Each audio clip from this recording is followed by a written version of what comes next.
La parole est à Monsieur Philippe Vigier. On va essayer de l'écouter avec un petit peu moins de bruit de fond.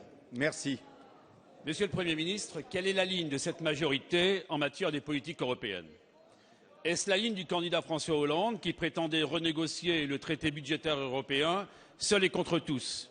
Est-ce la ligne du président François Hollande qui a sommé sa majorité d'adopter ce même traité sans qu'une virgule ne fût changée? Est-ce la ligne défendue par vos alliés écologistes qui ont refusé de céder à cette injonction et qui n'ont pas voté le traité? Est-ce la ligne d'Harlem Désir qui dénonçait l'intransigeance égoïste d'Angela Merkel? Est-ce enfin celle de votre ministre Arnaud Montebourg, pour qui Manuel Barroso est le carburant du Front National, ce qui dépasse, je pense, les reproches légitimes que l'on peut faire à la Commission? Alors, Monsieur le Premier ministre, en s'exprimant ainsi, Arnaud Montebourg, désormais soutenu par la porte-parole du gouvernement, a-t-il vraiment parlé au nom du gouvernement? Quels échecs voulez-vous donc dissimuler?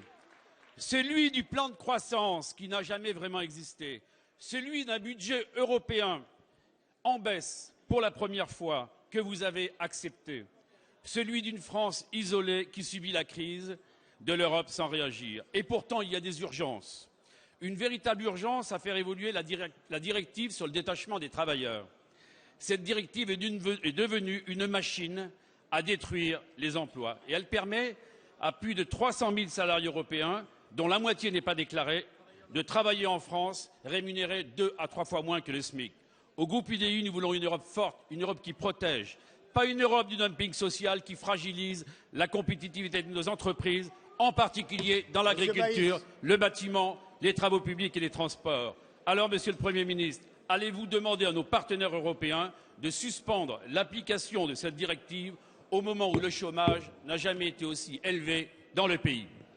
Merci. La parole est à Monsieur le ministre chargé des Affaires européennes, Thierry Repentin. Monsieur le Président, Monsieur le député, quelle est l'Europe que nous souhaitons? C'est celle que vous n'avez pas su à l'époque mettre en place par un choix budgétaire ambitieux. Eh oui, et je voudrais vous rappeler, et Bernard Cazeneuve pourrait le faire aussi bien que moi, que nous sommes sur le point d'adopter à l'échelle de l'Union européenne un budget sans précédent, 960 milliards d'euros, c'est-à-dire 50 milliards d'euros de plus que sur la période 2008-2013, avec des dispositions visant à accompagner les politiques pour la jeunesse, je l'ai dit, avec une augmentation de 40% de la recherche et du développement qui vont accompagner les entreprises françaises. C'est aussi une enveloppe qui va augmenter pour tout ce qui est les mécanismes d'interconnexion européenne. Comprenez derrière les grands travaux en matière énergétique, les grands travaux en matière de transport, les grands travaux qui font de l'économie délocalisable. C'est aussi, je le redis, le fait que nous allons sauver le fonds d'aide aux plus démunis qui avait été sacrifié par la majorité précédente. Et enfin, je regrette, comme vous, que la directive détachement des travailleurs n'ait pas été travaillée plus tôt par le gouvernement précédent. Et je souhaite le dire, nous n'accepterons pas effectivement les dispositions qui viennent fausser la concurrence au sein de l'Union européenne. Nous y travaillons, nous l'avons dit, les travaux ne sont pas suffisamment avancés pour que cette directive soit adoptée dans les 6 mois qui arrivent. Nous avons demandé à la présidence lituanienne d'en faire une de ses priorités dans les 6 mois qui arrivent entre le mois de juillet et le mois de décembre 2013. Voilà, monsieur le député, pour répondre précisément à votre sujet sur la directive dumping social.